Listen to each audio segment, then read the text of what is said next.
I wish you overstood where you stand in this moment of history. Where Revelation spoke of is not far away. It's unfolding around us. And if you don't see it for what it is, the system will swallow you whole. And I'm not here to frighten you. I'm here to remind you who you are and what power you carry within. We live in an age where prophecy is no longer simply read. It's engineered. The architects of the Counterfeit Kingdom study scripture, symbols, and cycles, then reproduce them in policy, technology, and ritual. They're trying to play God, scripting an ending to a story they didn't author. They are raising a machine with no soul, yet it moves like it's alive. Artificial intelligence is the beast in their blueprint. A digital spirit meant to enter every home and every body, mapping your thoughts, shaping your choices, and claiming the temple of flesh as its own.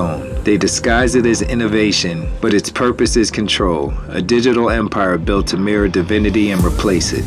Each program becomes a prayer to their machine god. Every update, another attempt to rewrite the story of creation. And as they build the image that speaks, foretold in the scrolls, avatars that mimic life, politicians and actors with borrowed faces, synthetic prophets offering counterfeit counsel, every glowing device becomes a digital altar, training the soul to forget its source while appearing to fulfill prophecy. They prepare the mark as a series of permissions, digital IDs, cashless economies, biometric scans, messenger RNA carrying signatures through the bloodstream. Every rollout presented as safety and convenience. 4 fallen angels wait beneath the Euphrates.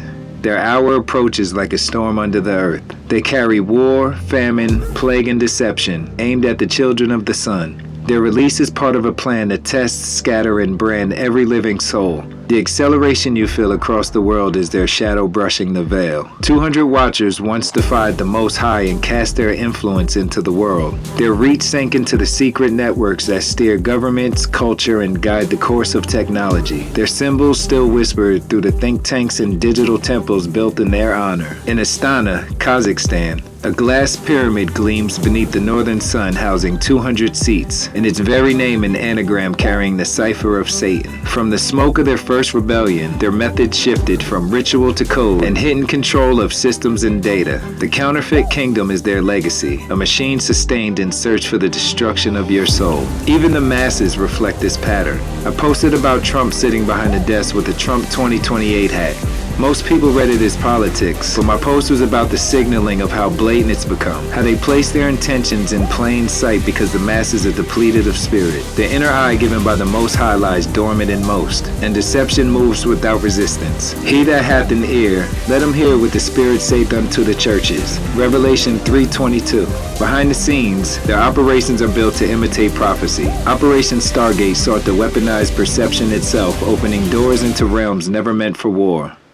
While Operation Warp Speed forced signatures into the bloodstream faster than discernment could arise, imprinting patterns under the banner of public safety. We're in the last moments of the last hours of the last days. You can see it. You don't need me to dress it up. Look at the governments. All of these so-called wars. Look at the weather being manipulated and the false plagues. And what was always written is moving right now. It's already here. Everything I was learning back in the 90s. All the ridicule of being a conspiracy theorist. But it's all come to reality. Right in front of our faces. And in the middle of all this, something old is arising. Before their churches and laws, we had a direct knowing. It was called gnosis. To be a Gnostic is to know, not to believe. To see the divine within yourself instead of waiting for another to translate it.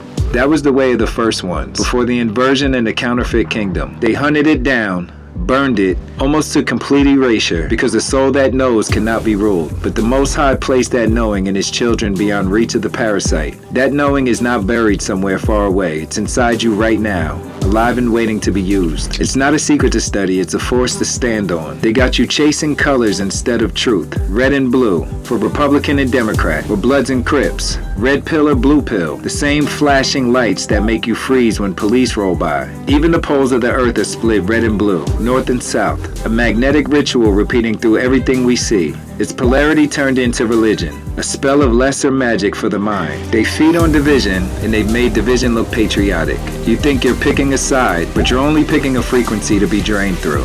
MAGA, which is literally magic, is the same current. This isn't politics, it's sorcery. Words and chants, hats and flags, all charged symbols meant to summon your energy. And every time you defend a man instead of a principle, you become part of the offering. Both parties drink from the same cup. Both puppets bow to the same hand. Idolatry has changed form. It's no longer carved from stone. It's broadcast in color and sound dressed up as choice. The same serpent speaks through new mouths, feeding on loyalty disguised as belief. They take your energy, trust, and outrage and sell it back as freedom. Step back and you'll see it clearly. Everything unfolding is part of the same pattern, the same current spoken since the beginning. These are the signs of the times. This is the question pressing on every soul now. And when the storm ends and the new sky opens, another generation will rise. They'll look back at these hours and call us their ancestors. What will they say we did? Will they speak of a people who hid from their own light, who traded their birthright for convenience and fear, who allowed vampiric systems to drain the earth and their children's future? Or will they tell those who stayed conscious when the world went blind, who remembered the power given by the Most High and refused to bow to service of self? The power to decide that story is still in your hands. Your choices, your courage, your clarity will become their inheritance. Live in a way that leaves them strength, not chains. Be the ancestor who broke the spell instead of passing it on. And may the Most High bless your beloved heart. And so it shall be.